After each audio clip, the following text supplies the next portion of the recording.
In a quiet village nestled deep in the mountains, there lived a Zen master named Hiroshi, renowned for his wisdom and serenity. People from near and far came to him for guidance in times of trouble.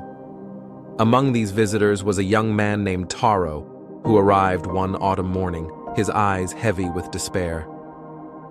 "Master Hiroshi," Taro began, bowing low, "I feel worthless. I have failed in my work, disappointed my family, and lost my sense of purpose. I see no value in myself." Hiroshi studied the young man for a moment and then motioned for him to follow. Without a word, he led Taro to a small, cluttered room in his home. The room was filled with seemingly useless objects: a cracked vase, a dull knife, a torn scroll, and more. "What do you see here?" Hiroshi asked. Taro frowned. "A collection of broken and useless things. They seem worthless, much like I feel." Hiroshi smiled faintly. "Come, let me show you something." Lesson 1. The Hidden Purpose. Hiroshi picked up the cracked vase. This vase once held water, but now it leaks. Most would call it useless, but look closer. He filled the vase with soil and gently planted a small seedling inside it.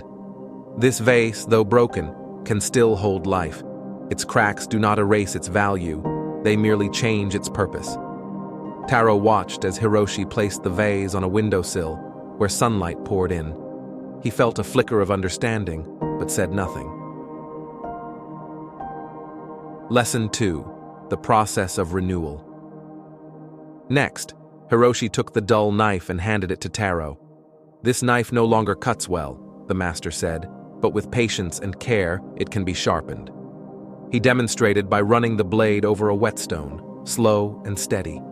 After some time, the knife gleamed and cut effortlessly through a sheet of paper. "Worth is not static, Taro," Hiroshi said. "Even when we feel dull or worn, we can refine ourselves. The process requires time and effort, but renewal is always possible."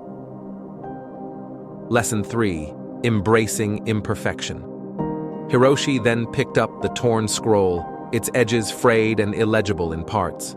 This scroll has lost its words, but its blank spaces can hold new ones. He dipped a brush into ink and began to paint on the scroll. With fluid strokes, he created a beautiful image of a bird in flight, its wings open wide against the sky. "Imperfection," Hiroshi said, "does not erase worth. It allows for transformation. When you feel incomplete or broken, consider it an opportunity to create something new." Taro's heart stirred as he watched the bird come to life on the scroll. He realized that his failures did not define him. They could be the canvas for something greater. Lesson 4. Your Inherent Worth. Finally, Hiroshi led Taro outside to the garden. He pointed to a stone lying in the dirt. "Pick up that stone," he instructed. Taro obeyed, cradling the rough, unremarkable rock in his hand. "Would you say this stone is worthless?" Hiroshi asked. "Yes," Taro replied hesitantly. "It's just a stone." Hiroshi chuckled. "Ah, but this stone has endured for thousands of years. It has weathered storms, heat, and time itself. Its value is not in what it does, but in what it is. A piece of this earth, strong and enduring. You too have value simply because you exist. You are part of the great tapestry of life, connected to all things." Taro stared at the stone, his heart swelling with a profound sense of peace. He realized he had been measuring his worth by fleeting accomplishments and external approval, forgetting the inherent value of simply being alive. The Transformation. Hiroshi turned to Taro with a kind smile. "You see, Taro, worth is not something given or taken away. It is something that exists within, regardless of circumstances.